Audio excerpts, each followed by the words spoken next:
भारती जी केंद्रीय मंत्री और राम भक्त अपने आप को कहती हैं और सनातन धर्म का सर्वोच्च धर्मगुरु जगत गुरु शंकराचार्य होते हैं। अगर शंकराचार्य के विचारों से सहमत नहीं है, साईं बाबा की पूजा करती, साईं बाबा को ही मानती, राम को नहीं मानती, तो करोड़ों हिंदुओं के श्रद्धा पे चोट पहुंचा रही। शंकराचार्य जी का ये कहना शिरडी के साईं बाबा के लिए कि वो मुस्लिम थे, उनका बचपन का नाम चांद मियाँ था और उनको मानने का मतलब हो गया कि मेरे को बाबा से प्रति हमेशा बाबा को हमने भगवान माना है और बाबा हमारे भगवान है। और ये सब कहना स्वरूपानंद जी का गलत है कि वो भगवान नहीं थे। हमारे बाबा भगवान थे और सब कुछ हमारे वो है, हमारी आस्था सब कुछ उसमें ही है, बाबा में ही है। मैं ये चाहती हूँ कि शंकराचार्य ने जो बाबा जी के लिए गलत बोला, उनको ऐसा नहीं बोलना चाहिए, क्योंकि वो भी खुद एक महान संत है। एक संत दूसरे संत के लिए गलत बोले, वो शोभा नहीं देता। मैं तो यही बाबा से कहूँगा कि हे प्रभु, अपना स्वामी स्वरूपानंद जी को इतनी बुद्धि दो कि वो बाबा आपके चरणों में आए और देश के कल्याण हेतु अपनी बल प्रयोग करें। कौशलेंद्र जी, मैं पहले आपसे शुरू करना चाहूँगा कि जो तस्वीर अभी आपने देखी, साईं भक्त भी सामने थे, आस्था से जुड़ा मसला था, बाबा बोल रहे हैं, संत बोल रहे हैं, भगवान बोल रहे हैं, आस्था है, इसको लेकर सवाल खड़े करने की क्या ज़रूरत थी? अगर कोई धर्माचार्य है, धर्म के रक्षक हैं, सनातन धर्म को अगर हिंदुस्तान में और उसका इकबाल फैलाना चाहते हैं, तो वो फिर ऐसे मुद्दों पर, संजीदा मसलों पर सवाल क्यों खड़े करते हैं? उसके लिए रास्ते क्यों नहीं बताते? नहीं, आपकी बात से मैं भी बहुत आपकी बात का समर्थन करता हूँ कि शंकराचार्य जी ने, मुझे नहीं पता किस भावावेश में या किस धार्मिक सुधार या नवीन जन जागरण के लिए इस बात को कहा है। शंकराचार्य जी को निश्चित रूप से इन बड़े पदों पर जो भी निम्बारकाचार्य जी, रामानंदाचार्य जी, रामानुजाचार्य जी, जगतगुरु पदस्थ जितने भी लोग हैं, उनको ऐसे बयानों से बिना विवाद के बचना तो चाहिए। उससे धर्म का विकास होता है, परस्पर लोगों में सामंजस्यता होती है। मुझे नहीं लगता कि साईं भक्त कोई राम जी से द्रोह करता होगा या राम जी को मानने वाला कोई साईं भक्त को प्रणाम नहीं करता होगा। शंकराचार्य जी फिर भी इसको कह रहे हैं तो हमारे धर्म के पुरोधा हैं, हमारे धर्म के सर्वे सर्वा हैं, वो कह रहे हैं तो उनकी बात को धर्म के लोगों को और समझदार लोगों को समझनी चाहिए, बजाय चलिए धर्म पर बात करने की। धर्म को समझने वाली बात है। कलानाथ जी, राम भक्त क्या साईं भक्त नहीं हो सकता और साईं भक्त क्या राम भक्त नहीं हो सकता? उमा भारती को लेकर खास तौर पर जिक्र करना चाहूंगा, उनको लेकर विवाद हुआ और खास तौर पर ये विवाद इतना तूल पकड़ा कि आज हम इस डिबेट पर बैठे। नहीं, बिल्कुल सही है। मुझे तो ये भय लग रहा था कि साईं बाबा की बात करते करते अनेक और साईं भी, एक सत्य साईं बहुत प्रसिद्ध हैं, आपको मालूम ही होगा। हाँ, तो उन्होंने भी बहुत अच्छा काम किया, कॉलेजेस खोले हैं, चिकित्सालय खोले हैं। तो ये हमारे यहाँ जो आपने जो प्रश्न पूछा वो बहुत सार्थक है कि राम की भक्ति अलग है, राम के अवतारों की भक्ति अलग है, आचार्यों की भक्ति अलग है। हमारे यहाँ स्पष्ट रूप से संस्कृत की परंपरा में स्पष्ट बताया है कि ईश्वर अलग है, भगवान अलग है, ब्रह्म अलग है, उसके अवतार अलग हैं और उनके उपदेश देने वाले आचार्य अलग हैं। ये सब अलग अलग हैं। हमारे यहाँ वो स्थिति नहीं है जो अन्य धर्मों में है। तो हमारे यहाँ ईश्वर हमेशा योग है, वो ईश्वर जो जगत को बनाने वाला है, ब्रह्म है, वो परात्पर है। तो ये इन सब को मानने में कोई आपत्ति नहीं है, उनके आचार्यों को भी आप मानिए, किंतु दो बातें अलग अलग हैं इसमें। एक तो जैसा अभी जो चर्चा हुई है वो ये है कि क्या केवल पूजा करने से आपको वह प्राप्तव्य मिल जाएगा जिसके लिए आप कर रहे हैं। उदाहरण के लिए बहुत सुंदर एक कथा आती है, संस्कृत में प्रसिद्ध है वो बात, कि अगर आपको गीता पर श्रद्धा है तो उस श्रद्धा से आपको लाभ होगा गीता की पूजा करने से, या गीता की आरती उतारने से होगा, या गीता में जो उपदेश है उसका अनुसरण करने से होगा। तो साईं की आरती उतारने से होगा, या साईं का जो जीवन है उस पर आप सीरियल देखिए, साईं ने जिस प्रकार हिंदू धर्म की मान्यता है कि अगर ईश्वर को प्राप्ति करनी है तो कहीं ना कहीं एक मार्ग होता है। तो क्या इसमें साईं को एक मार्ग नहीं माना जा सकता? बिल्कुल माना जा सकता है, लेकिन वो मार्ग उनको उनकी आरती से होगा या उनका जो आचरण रहा उसका अनुसरण करने से होगा। छोटे से छोटे आदमी को बराबर समझना, हर धर्म को बराबर समझना, ये उनके आचरण ने हमको शिक्षा दी है। ये केवल आरती से आएगा क्या? उनकी जीवनी पढ़े, उन पर सीरियल्स बहुत सी बने हैं। तो यही हुआ है कि हम, हाँ, बिल्कुल उनके आदर्शों पर बात की जानी चाहिए। एक कॉलर हमारे साथ नागौर से हैं, भंवर सिंह जी। भंवर सिंह जी, क्या कहते हैं आप? लगता है उनसे संपर्क टूट गया। जगदीश जी, मैं आपके पास आऊंगा। जिस तरह से कमाई का जिक्र होता है, आरती की बात होती है, ब्रांडिंग की बात होती है, तो क्या इस विवाद के पीछे कहीं ना कहीं इस ब्रांडिंग और मार्केटिंग को आप एक हिस्सा मानते हैं? देखिए, कलानाथ शास्त्री साहब और कौशलेंद्र जी ने दोनों ने साफ कर दिया है ये केवल सनातन धर्म में ही इस तरह की परंपरा है जिसमें कि नए नए भक्त, नए नए साधु, नए नए ये सब कुछ चलता रहता है जी। एक तरीके से लाइव रिलीजन जिसको बोल सकते हैं आप। और बाकी सब तो ऐसे रिलीजन है जिसमें कि जहाँ एक जगह विराम लग गया है वहाँ विराम लग गया है, उसके आगे कोई झंझट भी नहीं होता है जी। ये हमारे यहीं है। हमारे यहाँ देखिए बहुत पुरानी ऐसी परंपरा है, मेरे ख्याल से हजारों साल पुरानी परंपरा है, जहाँ पंचभूतों को पूजा जाता था, जहाँ पृथ्वी, अग्नि, आकाश, जल, इन सब की पूजा होती थी। पूजा इसलिए कि असल में तो जिंदगी ये दे रहे हैं वैज्ञानिक जो वो, अगर साईं बाबा इस तरीके की जिंदगी दे रहे हैं तो वो साईं बाबा जिस जिंदगी को देने की बात कर रहे थे वो लोगों, गरीब तबके को रोटी देने की बात करते थे, वो गरीब तबकों को खाना और उनकी शिक्षा की बात करते थे जी। अब ये साईं बाबा ने ऐसा कब कहा कि उनका मंदिर स्वर्ण जड़ित होगा और वो साउथ के बड़े बड़े मंदिर जिनमें हजारों टन सोना पड़ा हुआ है उससे भी ज्यादा सोना इस मंदिर में आ जाएगा? मुझे लगता है कि स्वरूपानंद जी को किसी ने ये बात बताई है कि साहब जो सनातन धर्म है इसमें पैसे का फ्लो जिस ढंग से विभिन्न स्तरों पर होना चाहिए वो एक नई लाइन खुल गई है, नई धारा खुल गई है, बड़ी संख्या में भक्त उधर चले गए हैं। हमारे यहाँ साधुओं के बीच में भी ये बहुत बड़ी पॉलिटिक्स है और बहुत बड़ी मतलब स्पर्धा है इस रूप में। कहीं ना कहीं इस विवाद के पीछे वो एक वजह हो सकती है, वो एक वजह हो सकती है, हालांकि इसके राजनीतिक कारण भी बहुत सारे लोग देख रहे हैं, लेकिन मैं मानता हूं कि राजनीतिक कारण से बड़ा कारण धन की व्यवस्था है। और अगर धन की व्यवस्था प्रॉपर बैठती है, एक सनातन धर्म के नाम पर जो धन इधर से उधर लोगों की सेवा से लेकर संतों की सेवा तक जुटता है, उसमें कोई नया हिस्सेदार आ जाए तो निश्चित तौर पे जो मठाधीश हैं उनको थोड़ा सा परेशानी होगी। जी बिल्कुल। संजीव जी, एक सवाल आपसे कि मंदिर बनाने की जगह क्या आप साईं के रास्ते पर चलकर गरीबों को खाना खिलाने की बात हो या फिर सेवा वाली जो बात हो उस रास्ते पर नहीं पहुंचे? आपने क्या कारण था कि एक मंदिर बनाना प्राथमिकता रखा? मैं शिरडी साईं बाबा के मंदिर में वर्ष में 4 या 5 बार जाता था, पर जयपुर में भी कई मंदिर थे, पर वहाँ पर जिस प्रकार की आरतियाँ होती थी उस प्रकार की आरतियाँ यहाँ जयपुर में नहीं होती थी। मेरे को मन को संतुष्टि नहीं मिलती थी। मैंने बाबा से प्रार्थना करी कि ऐसा मंदिर होना चाहिए जहाँ पे शिरडी के सम्मुख आरतियाँ हों प्रॉपर रूप से, सुबह काकड़ आरती, मध्याह्न आरती, सूर्यास्त की आरती और शयन आरती जी। तो बाबा ने मेरी इच्छा पूरी करी और इस तरीके से मंदिर बनाया। पर मंदिर बनवाने के साथ साथ हमने साल के 6 भंडारे वहाँ पे आयोजित किए जाते हैं। लेकिन आपके ऐसे मंदिरों के कारण तो आज स्वरूपानंद जी चिंतित हैं। स्वरूपानंद जी भी भंडारों से चिंतित हैं, लोगों की भलाई से चिंतित हैं, तो इसमें उनकी प्रॉब्लम है, ये और लोगों की प्रॉब्लम नहीं है। उसका कारण एक दूसरा भी हो सकता है। तो यदि आपको मैं तो ये बताना चाह रहा हूँ कि बाबा थे, बाबा ने कभी भी निंदा किसी की नहीं करना, ये उनका उपदेश। चलिए मैं कौशलेंद्र जी आपके पास आता हूँ। हिंदू धर्म को साईं बाबा के नाम पर बांटा जा रहा है, ऐसा कहा शंकराचार्य स्वरूपानंद सरस्वती जी ने। आप क्या मानते हैं, कैसे बांटा जा सकता है?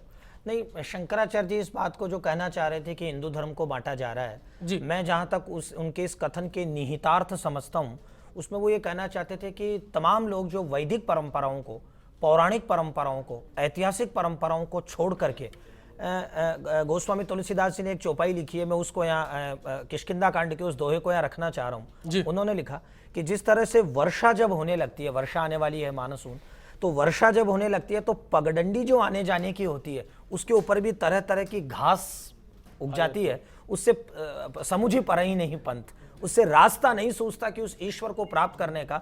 ज्ञान, कर्म और भक्ति के ये तीनों रास्ते ढक जाते हैं घास से। होता क्या है, मैं आप बुरी नहीं मानेंगे मेरी बात को, क्योंकि मेरे शब्द नहीं है, तुलसीदास जी के शब्द हैं। नीचे वो लिखते हैं कि कलयुग में अब यही होगा। क्या होगा? दम्भिन निजमति कल्पि करी प्रकट करहि बहुपंथ।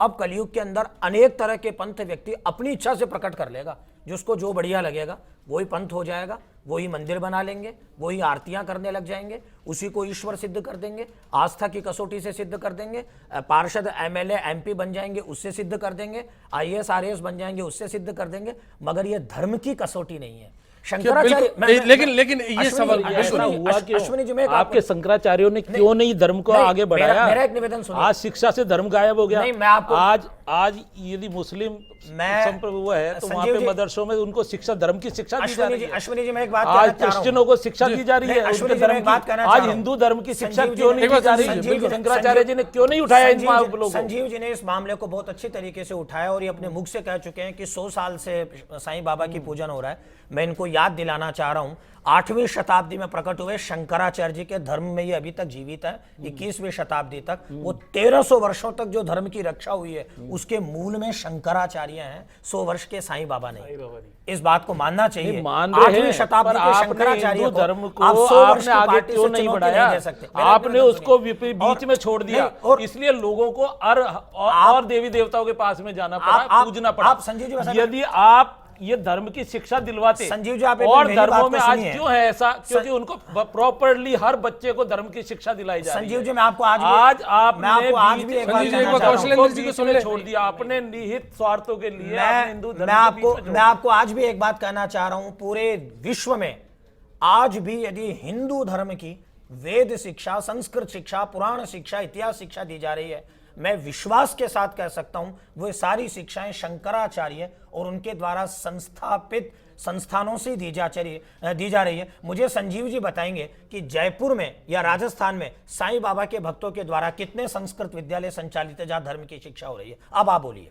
मैं ये नहीं बोल रहा हूं, मैं तो ये कह रहा हूं। अरे यार, आप तो एक भाई, मैं बात कर रहा हूं इस बारे में। शंकराचार्य आज शिक्षा से धर्म गायब हो गया। नहीं, ये आप प्रकरण दूसरा ले गए, या विषय दूसरा ले गए। धर्म को मैं ये कह रहा हूं आज भी, अश्विनी जी एक मिनट मेरी बात पूरी होने दीजिए। मैं ये कहना चाह रहा हूं आज कितने वेद हैं आज हिंदुओं को मालूम नहीं है। अधिकतर हिंदुओं को आप मालूम करेंगे कितने वेद हैं ये मालूम नहीं है। मैं संजीव जी एक मिनट मेरी बात, जगदीश जी मेरी एक बात पूरी हो जाने दीजिए। ये बात उठानी चाहिए थी संजीव जी, एक मिनट मेरी एक बात पूरी हो जाने दीजिए। इस और ध्यान देना चाहिए था। मैं आपको पर इनको ये विवाद खड़े करने की आवश्यकता कहां थी? संजीव जी वैसा मेरी एक बात को पूरी हो जाने दीजिए। मैं आपको बताना चाहता हूं अश्विनी जी, अपने इस चैनल के माध्यम से तमाम राजस्थान के दर्शकों को, आज हिंदू धर्म की शिक्षा का सबसे बड़ा जो संस्थान है जो जयपुर में जगत गुरु रामानंदाचार्य राजस्थान संस्कृत विश्वविद्यालय के नाम से स्थापित है, उस विश्वविद्यालय का 50 करोड़ में निर्माता एक महापुरुष संत है जो त्रिवेणी के नारायण दास जी महाराज है। और फिर भी आप आक्षेप कर रहे हैं कि उन संतों ने धर्म की शिक्षा की। चलिए, ये बहस चलती रहेगी। ब्रेक का वक्त है, ब्रेक के बाद लौटेंगे और इस मुद्दे पर ही बात करेंगे कि आखिर जिस तरह से पूजा पर पहरा लगा।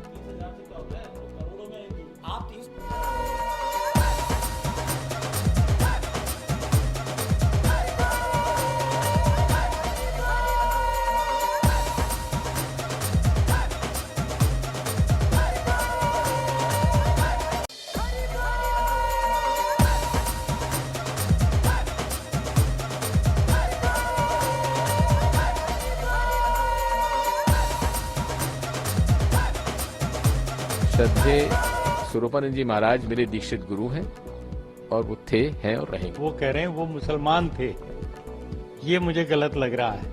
वो भगवान नहीं थे ईश्वर के ढंग से, तो उस ढंग से तो मर्यादा पुरुषोत्तम भी नहीं थे, योगी राज कृष्ण भी नहीं थे, वो भी सब इंसान थे। स्वरूपानंद महाराज ने इस प्रकार का विवाद क्यों खड़ा किया, ये तो मेरे समझ में नहीं करना चाहिए था। हमने आज आपसे सवाल पूछा था कि क्या साईं बाबा की पूजा को लेकर विवाद उचित है, इस पर आपकी राय हमने आपसे जानना चाहा था। 42% मानते हैं कि ये विवादित विषय है, जबकि 98% दर्शक मानते हैं कि नहीं, विवाद नहीं होना चाहिए।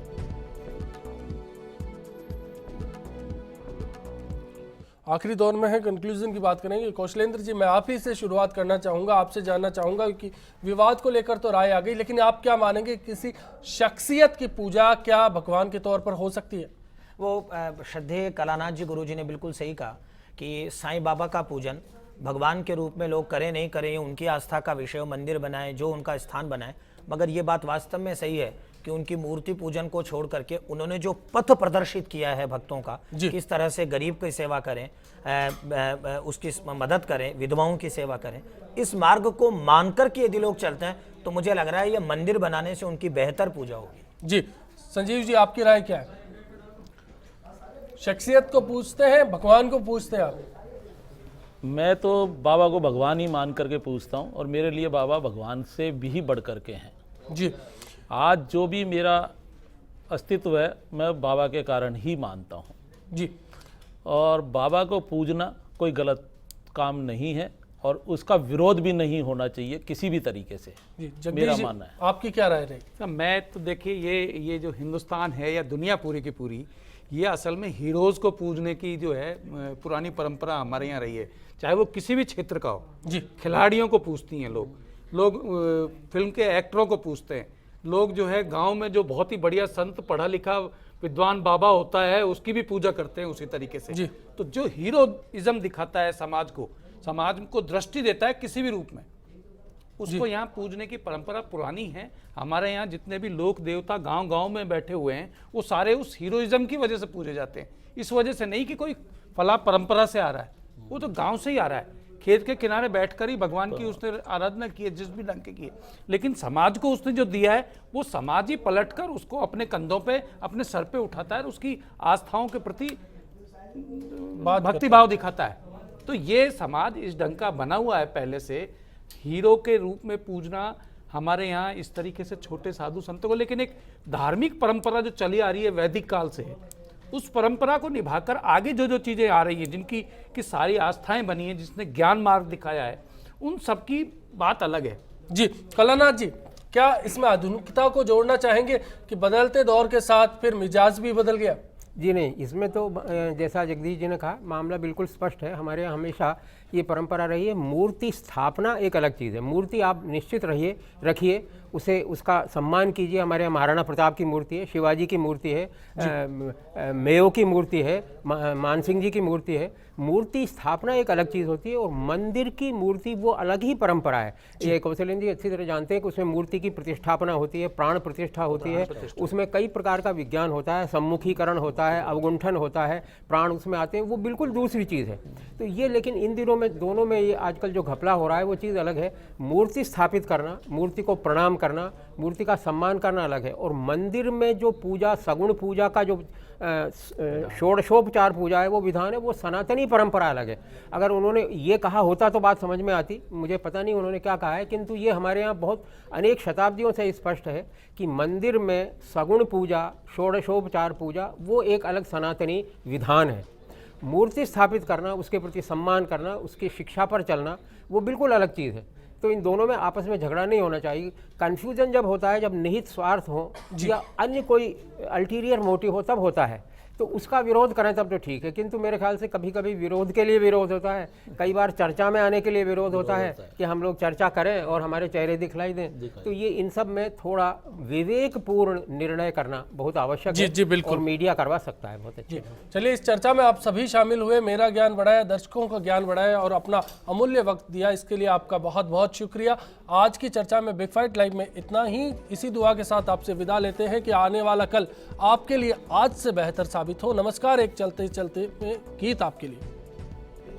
नहीं हूँ इंसानों में, बिकता हूँ मैं तो इन दुकानों में। मैं तो नहीं हूँ इंसानों में, बिकता हूँ मैं तो इन दुकानों में। दुनिया बनाई मैंने हाथों से, मिट्टी से नहीं जज्बातों से। फिर रहा हूँ ढूंढता मेरे